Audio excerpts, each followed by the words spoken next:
ಪ್ರೇಮಜೀವಿಯ ಕಥಾ ಪ್ರಪಂಚಕ್ಕೆ ತಮ್ಮೆಲ್ಲರಿಗೂ ಸ್ವಾಗತ ಸುಸ್ವಾಗತ. ದ್ಯಾಮಪ್ಪ ಕುರಿಗಾಹಿ, ನೂರಾರು ಕುರಿಗಳನ್ನ ಸಾಕಿದ್ದ. ಅವನು ಯಾವಾಗಲೂ ಕುರಿಗಳನ್ನ ಮಾರ್ತಾ ಇರಲಿಲ್ಲ. ತನಗೇನಾದರೂ ಅಗತ್ಯ ಬಿತ್ತು ಅಥವಾ ತನ್ನ ಕುಟುಂಬ ಸಲಹಬೇಕು ಅಂದಾಗ ಮಾತ್ರ ಒಂದೋ ಎರಡೋ ಕುರಿಗಳನ್ನ ಮಾರೋನು, ಉಳ್ದವನ ಹಾಗೆ ಇಟ್ಕೊಳ್ಳೋನು.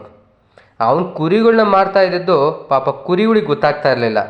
ಅವನೇನಾದರೂ 2-3 ಕುರಿಗಳನ್ನ ಬೇರೆ ಕಡೆ ಕಳಿಸ್ಬಿಟ್ರೆ ಇವು ಮನಸ್ಸಲ್ಲೇ ಅಂದ್ಕೊಳ್ಳೋವು, ಆಹಾ ನೋಡ್ದ ನಮ್ಮ ದ್ಯಾಮಪ್ಪನ, ಅವ್ರನ್ನ ಮಾತ್ರ ಕಳಿಸ್ಬಿಟ್ಟ, ನಮ್ಮನ ಜೊತೆಗೆ ಎತ್ಕೊಂಬಿಟ್ಟ, ನಾವು ಮಾತ್ರ ಈ ಹಾಳು ದೊಡ್ಡಿನಲ್ಲಿರಬೇಕು. ಇದೋ ಯಪ್ಪ ಯಪ್ಪ ಯಪ್ಪ ಏನು ವಾಸನೆ ಅಂತೀಯ. ಅವರವರಲ್ಲೇ ಮಾತಾಡ್ಕೊಳ್ಳೋರು. ಯಾವಾಗ ಕುರಿಗಳು ಅವುಗಳಲ್ಲೇ ಮಾತಾಡ್ಕೊಳ್ಳೋದು ಪ್ರಾರಂಭ ಮಾಡ್ತೋ, ಒಂದು ಸಲ ಹಿಂಗೆ ಆಯಿತು. 3 ಕುರಿಗಳು ಮಾತಾಡ್ತಾ ಇದ್ದು. ದ್ಯಾಮಪ್ಪ ನಾನು ಯಾರ ಹತ್ರನೂ ಮಾತಾಡ್ತಾ ಇದ್ದ.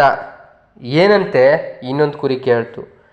ಏನಪ್ಪ ನಮ್ಮ 3 ಮಾರ್ತಾ ಇದ್ದಾನಂತೆ, ನಮ್ಮ 3 ಬೇರೆಯವ್ರಿಗೆ ಕೊಟ್ಬಿಡ್ತಾನಂತ.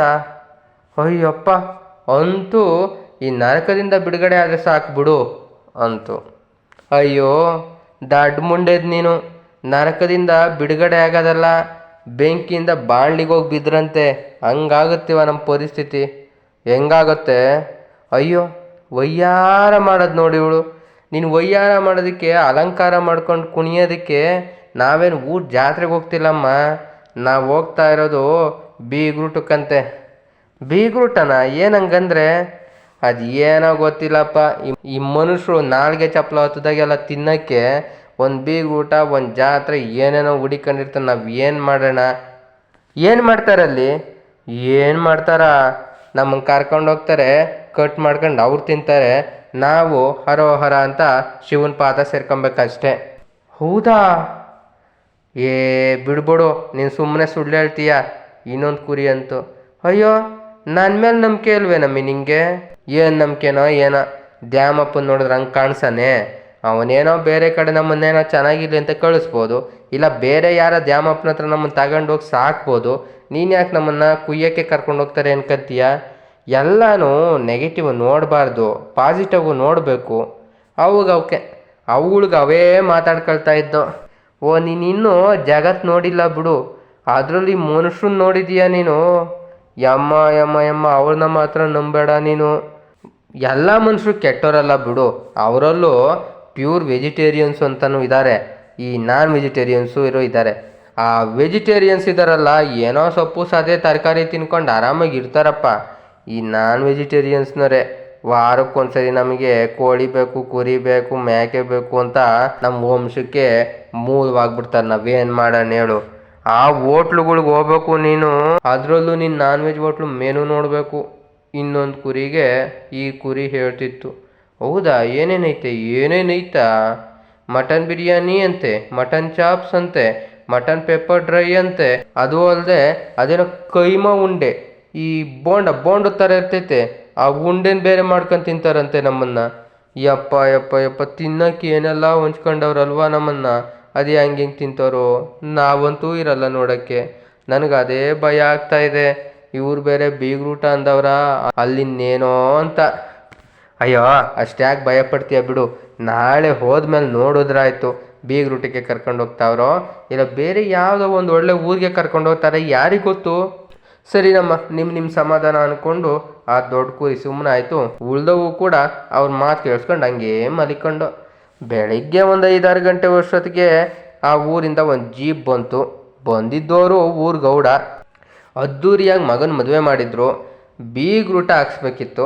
ಬೀಗ್ರೂಟಕ್ಕೆ ಪೊಗ್ಗರ್ದಿಸ್ತಾಗಿರೋ ಕುರಿಗಳು ಬೇಕು ಅಂದಾಗ ದ್ಯಾಮಪ್ಪನ ನೆನಪಾಗಿತ್ತು. ದ್ಯಾಮಪ್ಪ ಹೆಂಗೂ 100 ಕುರಿಗಳು ಸಾಕವನೆ, ಒಳ್ಳೊಳ್ಳೆ ಕುರಿಗಳಿದ್ದಾವೆ, ಅವನ ಹತ್ರನೇ ತಗೊಂಬರೋಣ ಅಂತ ಈ 3 ಕುರಿಗಳನ್ನ ಆಯ್ಕೆ ಮಾಡ್ಕೊಂಡಿದ್ರು. ಸರಿ, ಊರಿಗೇನೋ ತಗೊಬಂದರು. ಒಂದು 4-5 ದಿನ ಏನೋ ಅದನ್ನು ಕುಯ್ಯಕ್ಕೆ ಹೋಗಲಿಲ್ಲ. ಒಳ್ಳೆ ಊಟ ಗೀಟ ಹಾಕಿ ಚೆನ್ನಾಗಿ ನೋಡ್ಕೊಂಡ್ರು. ಆ ದೊಡ್ಡಿನ ಬಿಟ್ಟು ಇಲ್ಲಿ ಬತ್ತಿದ್ದಂಗೆ ಈ ಕುರಿಗಳು ವರ್ಷನೇ ಬದಲಾಗೋಗ್ಬಿಟ್ಟಿತ್ತು. ಅಯ್ಯೋ ಅಯ್ಯೋ ಅಯ್ಯೋ, ನೀನು ಅವತ್ತು ಅದು ಏನಂದೆ, ಈ ಮನುಷ್ಯರು ಸರಿ ಇಲ್ಲ, ಈ ಮನುಷ್ಯರು ಹಂಗೆ, ಅವ್ರು ನಮ್ಮನ್ನು ಬದುಕಕ್ಕೆ ಬಿಡಲ್ಲ, ಏನೇನೋ ಅಂದ್ಬಿಟ್ಟೆ.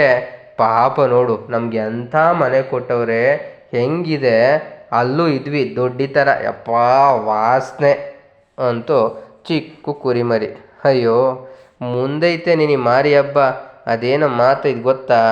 ಕುರಿ ಕೊಬ್ಬೋದು ಕುರ್ಬಂಗ್ ಲಾಭ ಅಂತೆ, ನಮ್ಮನ್ನು ಕೊಬ್ಬಿಸ್ತಾವ್ರೆ, ಲಾಭ ಅವ್ರು ಮಾಡ್ಕೊಂತಾರೆ ಬಿಡು ಅಂದ್ಬಿಟ್ಟು ಸುಮ್ಮನಾಯಿತು ದೊಡ್ಡ ಕುರಿ. ಒಂದು 4-5 ದಿನ ಆದಮೇಲೆ ಅವತ್ತೊಂದು ಬೆಳಿಗ್ಗೆ ಒಂದು 4-4:15 ಸಣ್ಣ ಕುರಿ ಮೈ ಮುರಿದು ಹಿಂಗೆ ಎದ್ದೋಳ್ತಾ ಇದೆ. ಪಕ್ಕದಲ್ಲಿ ನೋಡ್ತಿದ್ರೆ ಯಾರೂ ಇಲ್ಲ.